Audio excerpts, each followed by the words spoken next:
que aceptarlo. Gracias a Dios porque hace 5 años he deseado, hermano, con todo mi corazón he anhelado de servir a Dios, predicando la palabra del Señor, no con orgullo, no con altivez, sino predicando a Dios con todo corazón, hermano. Y pues doy gracias a Dios en esta hora que se me da esta oportunidad de compartir un poquito la palabra de Dios, hermanos. Pues gracias, hermanos, por estarnos ese tiempo, unos 15, 20 minutos, no vamos a tardar mucho, hermano. Antes de empezar este tema, quiero que leemos un pasaje, hermanos, en el libro de Hebreos 4:12. Vamos a entrar en el libro de Hebreos.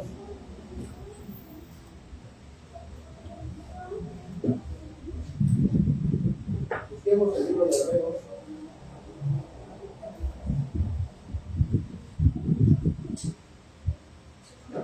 Capítulo 4.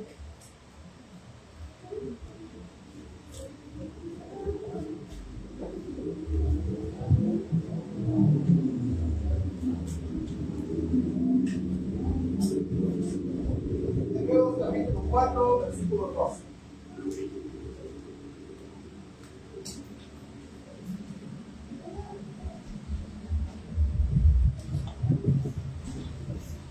Lo voy a leer, hermanos, ya lo tenemos todos. Voy a leer. La palabra de Dios se expresa así. Porque la palabra de Dios es viva y eficaz, y más cortante que toda espada de 2 filos, penetra hasta partir el alma y el espíritu, las coyunturas y los tuétanos, y discierne los pensamientos, las intenciones del corazón. No hay cosa creada que no sea manifiesta en su presencia. Antes bien, todas las cosas están desnudas y abiertas, y los ojos de aquel a quien tenemos que dar cuenta. Vemos aquí en el capítulo 4, versículo 12, hermanos, que la palabra de Dios tiene poder, hermanos. La palabra de Dios es como espada de 2 filos. Por lo tanto, hermanos, tenemos que dejarnos guiar por ella. Dejémonos que la palabra entre en nuestra vida y que la palabra de Dios haga efecto en nuestra vida. Amén, hermanos. Pues vamos a continuar con este tema, hermanos. El tema lleva por nombre un llamado al discipulado. Un llamado al discipulado, hermanos. El significado del discípulo es un aprendiz, alguien que aprende de su maestro. Ponemos un ejemplo de los niños que están en la escuela de su maestro. Ellos están aprendiendo de su maestro. Por lo tanto, son aprendiz de su maestro. Ese significa un discípulo, alguien que aprende de su maestro, un aprendiz. Vemos aquí en el libro de Mateo 16:24, nuestro Señor Jesús nos hace un llamado universal, hermanos. Hace un llamado a todos. Y nos vamos a ir al libro de Mateo, capítulo 16, versículo 24. Conocemos, hermano. Mateo, capítulo 16, versículo 24.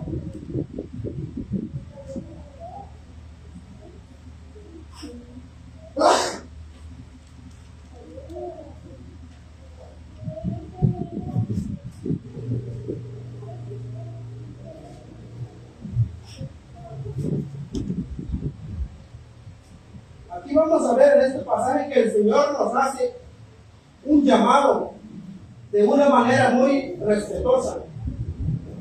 Hermanos, vamos a leerlo. Dice en el libro de Mateo 16, Mateo capítulo 16, versículo 24. Entonces Jesús le dijo a sus discípulos, primeramente no lo vamos a ver. Entonces Señor Jesús le dijo a sus discípulos. Cuando el Señor hablaba, hermanos, cuando el Señor hacía llamado, había mucha gente. Mucha gente le seguía a Jesús. Pero ¿por qué hace este llamado? ¿Por qué el Señor Jesús hace este llamado, esta invitación a Dios? Cuando leemos la segunda parte, hermanos, vamos a leer la segunda parte del 24. El 24 dice en la segunda parte: si alguno quiere ir en pos de mí. ¿Qué implica la palabra ahí, hermano? Que mucha gente le seguía a Jesús.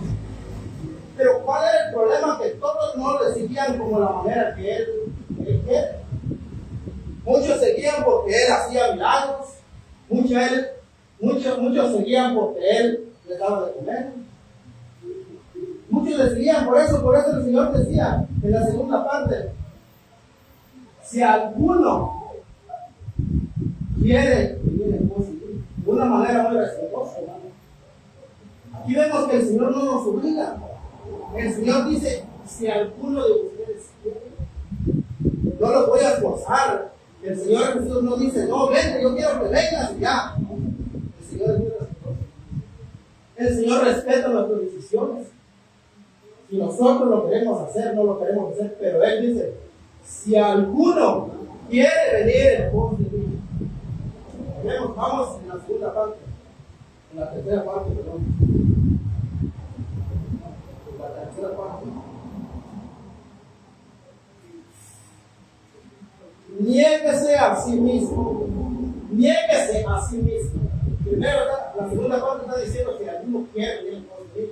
Y la tercera parte dice: niéguese a sí mismo.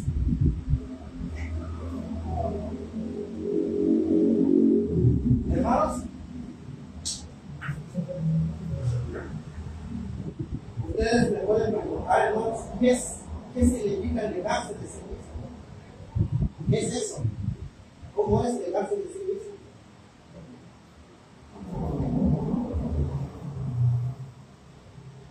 ¿Cómo es eso? Sino que dice: si alguno quiere vivir, niéguese a sí mismo. Vamos a ver, hermanos, qué significa negarse a sí mismo. Negarse a sí mismo es estar dispuesto de dejar nuestros propios deseos y planes para seguir a Jesús. Suena fuerte, hermanos. Suena fuerte lo que el Señor Jesús pide aquí. Es que si nosotros estamos dispuestos, los que queremos seguir a Dios, debemos negarse de nosotros mismos, dejar las cosas que a nosotros nos gusta hacer, dejar la manera que nosotros seguimos a Dios, la manera que nosotros queremos, sino la manera que Dios dice. Niéguese. ¿Está dispuesto de dejar nuestros propios deseos? ¿Cuáles son nuestros deseos? Cada uno de nosotros sabemos cuál es nuestro deseo y cuáles son nuestros planes. Cuando hice este tema, hermano,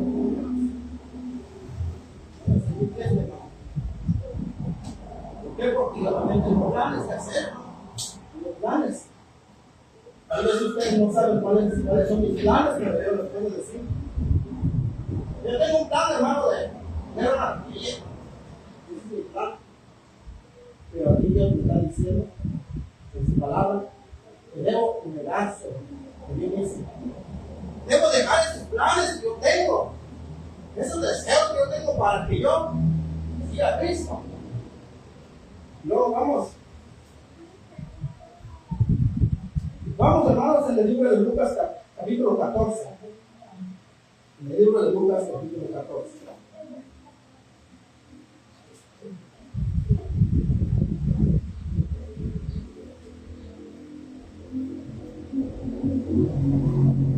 En el libro de Lucas, capítulo 14, los versículos del 25 hasta el 27.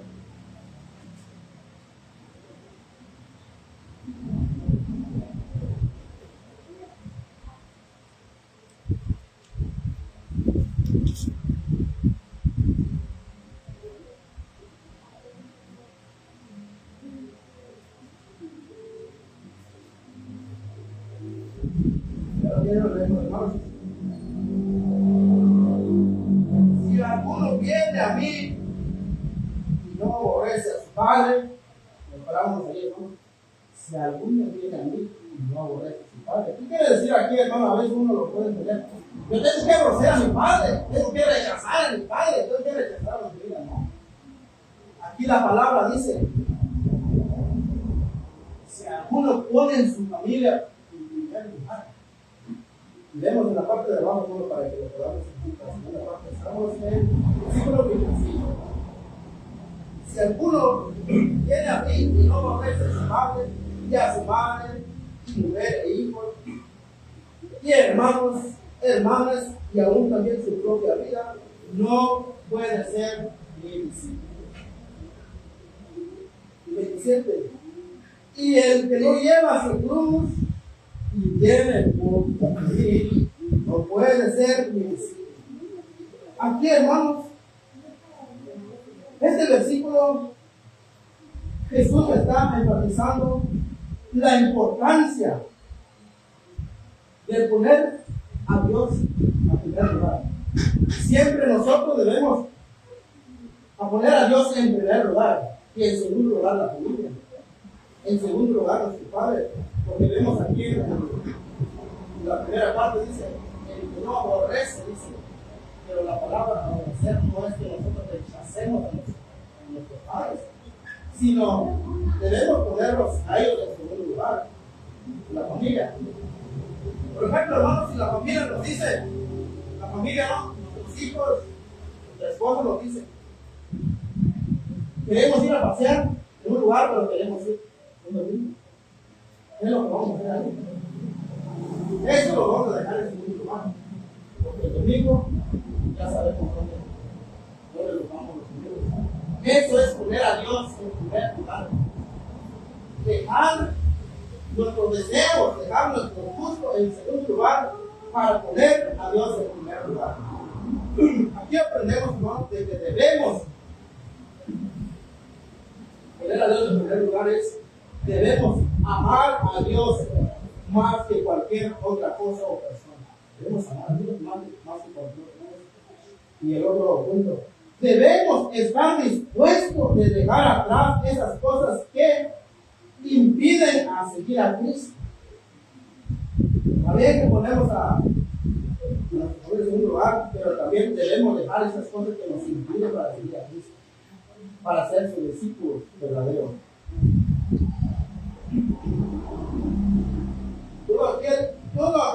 Todas aquellas cosas que nos sirven, debemos tenerlo por vacía, como dice el apóstol Pablo. Vamos a leer en Filipenses, hermanos. Filipenses 3. Filipenses capítulo 3.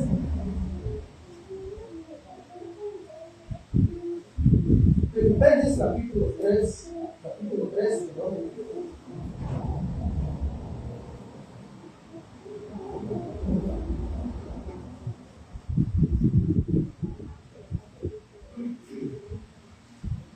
Filipenses capítulo 3, versículos del 7 al 8, ya lo tenemos que leer. Pero cuántas cosas eran para mi ganancia, las he estimado como pérdida por de Cristo. Ciertamente aún estimo todas las cosas